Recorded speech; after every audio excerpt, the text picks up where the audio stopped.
Hello friends, आप देख रहे हैं आपका चैनल शेयर बाजार विद आयुष। और इस वीडियो में दोस्तों हम चर्चा करेंगे किसके बारे में, पाइन लैब्स के बारे में। देखिए, एक अच्छी लिस्टिंग हमने ग्रो की देखी और आज एक दूसरी अच्छी लिस्टिंग देख ली जिसका नाम था पाइन लैब्स। इन दोनों लिस्टिंग में दोस्तों एक बात क्लियर है कि दोनों लिस्टिंग ने चौंकाया है निवेशकों को, और कह सकते हैं जो अनुमान था उससे भी ज़्यादा बेहतर हमको दोस्तों लिस्टिंग दिखाई। और उसके बाद जो अपमूव आया वो अपने आप में और शानदार। तो वो कहते हैं ना, सोने पे सुहागा, तो डेफिनेटली ऐसा होता हुआ देखने को मिल रहा है। तो इस वीडियो में पाइन लैब्स के ऊपर बात करेंगे, देखेंगे कि किस प्रकार का अब आगे का मूव आ सकता है, क्या रीजंस थे जो यहाँ पर हमको इस प्रकार का मूव देखने को मिला।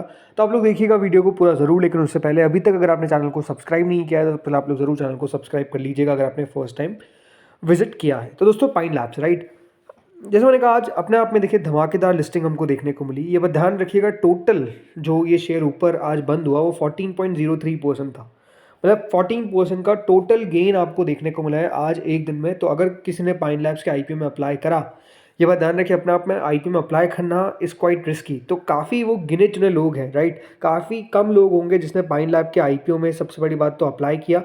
और अप्लाई किया तो नो डाउट अलॉटमेंट तो आपको मिला ही होगा, बिकॉज इसमें अलॉटमेंट फर्म थे, बल्कि आपने जितना अप्लाई किया उतना आपको अलॉटमेंट मिल सकता था इस आईपीओ में। एंड उसके बाद आप देखिए इस प्रकार की धमाकेदार लिस्टिंग होना, ये अपने आप में दिखाता है कि किस तरीके का एक्शन जो है वो डेफिनेटली देखने को मिल रहा है। जो आईपीओस को दोस्तों मैसिव सब्सक्रिप्शन मिल रहा है, चाहे वो क्यूआईबी हो, चाहे वो एचएनआई हो, इवन रिटेल हो, वो आईपीओस कह सकते हैं उतना कुछ खास नहीं कर पा रहे हैं। लेकिन उन आईपीओस में जहाँ पर एचएनआई और रिटेल की संख्या कम है, क्यूआईबी की संख्या कम है, वो आईपीओस कह सकते हैं दोस्तों अनुमान से ज़्यादा बेहतर प्रदर्शन कर रहे हैं, बेहतर लिस्टिंग दे रहे हैं। और कह सकते हैं जिसने भी पैसा लगाया वहाँ पर रिस्क लेकर ओवरऑल, उसने नो डाउट दमदार पैसा बनाया। तो आई थिंक ये अपने आप में बहुत इंटरेस्टिंग है जो करेंटली होता हुआ दिख रहा है, बट जो है वो है, राइट। सो आज हुआ क्या, राइट, सबसे पहले पाइन लैब्स की हम लिस्टिंग एग्जैक्ट बात करते हैं। तो दोस्तों, पाइन लैब्स के जो शेयर थे वो लगभग 9.5% के लिस्टिंग गेन जो है वो आज डिलीवर करते हुए देखने को मिले। और ये बात ध्यान रखिएगा, जब कल तक पाइन लैब्स की जो जीएमपी थी वो लगभग 3% हो गई थी।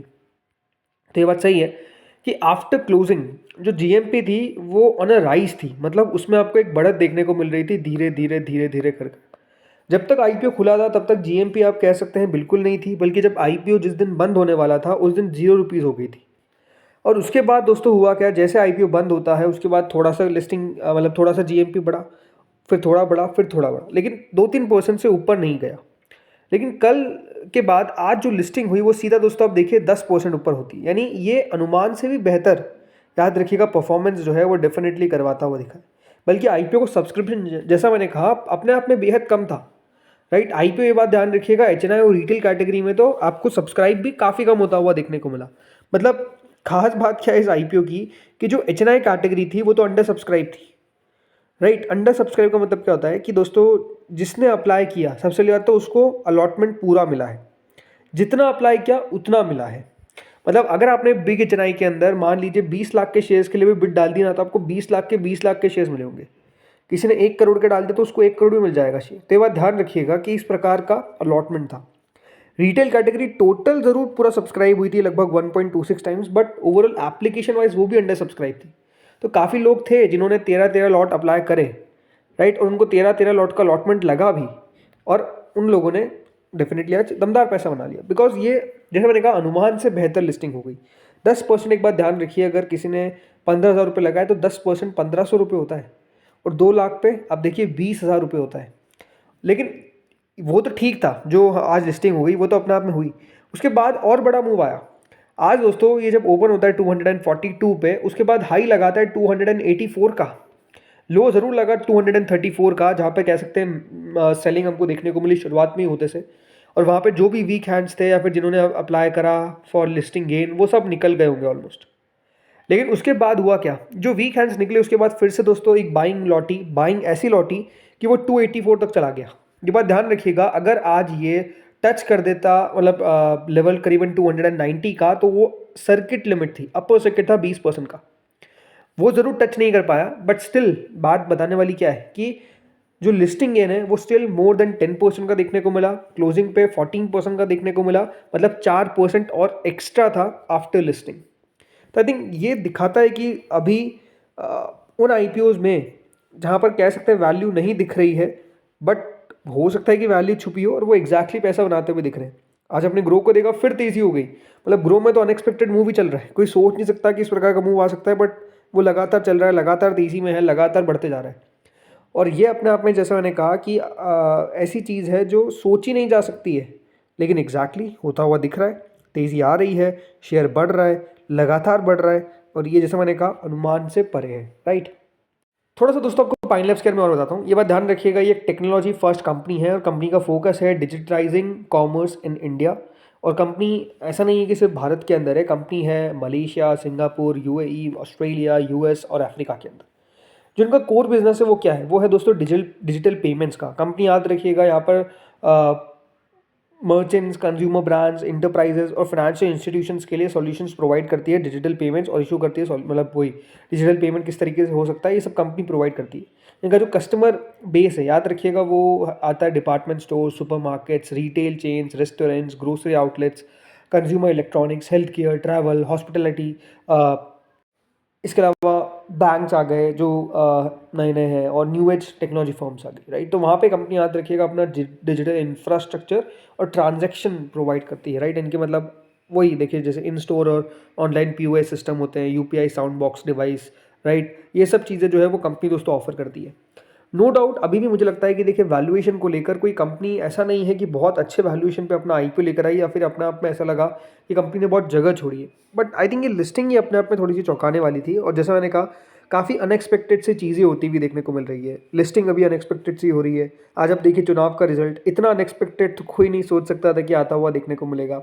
सो अभी इसी तरीके का माहौल बना हुआ है कि जहाँ पर जो सोचा नहीं जा सकता वो डेफिनेटली होता हुआ देखने को मिल रहा है कि लिस्टिंग ऐसी दमदार हो रही है, राइट। और ये एग्जैक्टली आप देखिए लिस्टिंग के बाद का जो मूव आता है वो अपने आप में फर्दर और एक्साइटमेंट भर देता है कि अब आगे क्या और भी भागेगा क्या।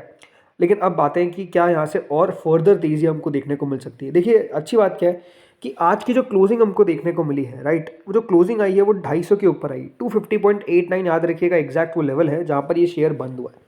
तो 250 का एक साइकोलॉजिकल लेवल भी होता है, हमेशा एक बात ध्यान रखिए, कोई सा भी शेयर हो ऐसे लेवल्स होते हैं साइकोलॉजिकल, 250, 300, 350, 450, 400, 500, राइट।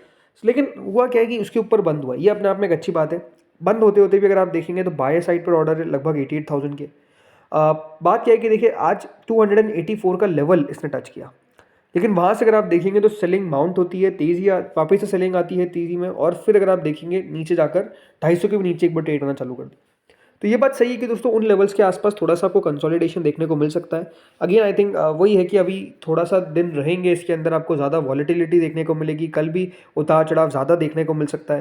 देखिए कंपनी ऐसा नहीं कि रेवेन्यू रिपोर्ट नहीं कर रही है, अच्छा रेवेन्यू तो लगातार दोस्तों कंपनी का बढ़ता हुआ देखने को मिल रहा है। साल भर साल अगर आप देखेंगे कभी 30%, कभी 35%, कभी 38%, कभी 29%, मतलब शानदार ग्रोथ है जो कंपनी की सेल्स में हमको करेंटली देखने को मिल रही है। बट बात क्या है कि कंपनी का मुनाफा कब हमको आता हुआ देखने को मिलेगा।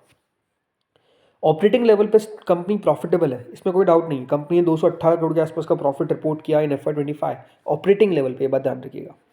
बट जो टोटल प्रॉफिट आना चाहिए, जो नेट प्रॉफिट आना चाहिए, वो दोस्तों अभी तक कंपनी रिपोर्ट नहीं कर पाई है। 145 करोड़ का याद रखिए कंपनी ने इस बार घाटा रिपोर्ट किया, जो ज़रूर पिछली बार 342 करोड़ का था, उससे बहुत कम था।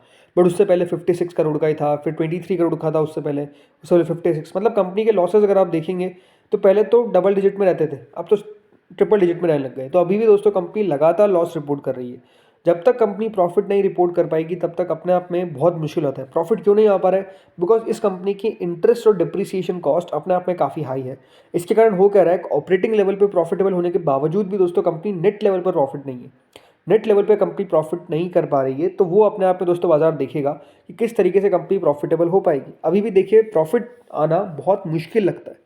अब जैसे मैंने कहा शॉर्ट टर्म में हमेशा एक बात ध्यान रखिए, स्टॉक बहुत वोलेटाइल रह सकता है, बहुत उतार चढ़ाव देखने को मिल सकते हैं। बट अगेन स्टॉक सेटल होगा, कम से कम 5-10 दिन लगते हैं सही तरीके से देखने में कि प्राइस डिस्कवरी क्या सही है। जैसे मैंने कहा शॉर्ट टर्म में तो कुछ भी हो सकता है, ये आप बात ध्यान रखिए। आई स्टिल फील कि देखिए कंपनी में उतना कुछ खास मज़ा नहीं है। मैं ये नहीं कह सकता कि देखिए कंपनी बहुत अच्छी है, कंपनी तो बहुत शानदार है, हम लोगों ने मिस कर दिया। ठीक है, लिस्टिंग गेन नहीं मिला, प्रिडिक्ट करना ही अपने आप में बहुत मुश्किल होता है कि देखिए पैसा बनेगा नहीं बनेगा। बट ये अपने आप में कहना कि नहीं ये कंपनी बहुत अच्छी है और इसलिए इतना अच्छा लिस्टिंग गेन देखने को मिला है, या आई थिंक अभी थोड़ा सा गलत होगा। बिकॉज जैसे मैंने कहा रेवेन्यू वाइज ज़रूर कंपनी बढ़िया कर रही है, बट नेट लेवल पे कंपनी अभी प्रॉफिटेबल नहीं हो पाई है और प्रॉफिट ना आने की संभावना है, ये आप बात ध्यान रखिए।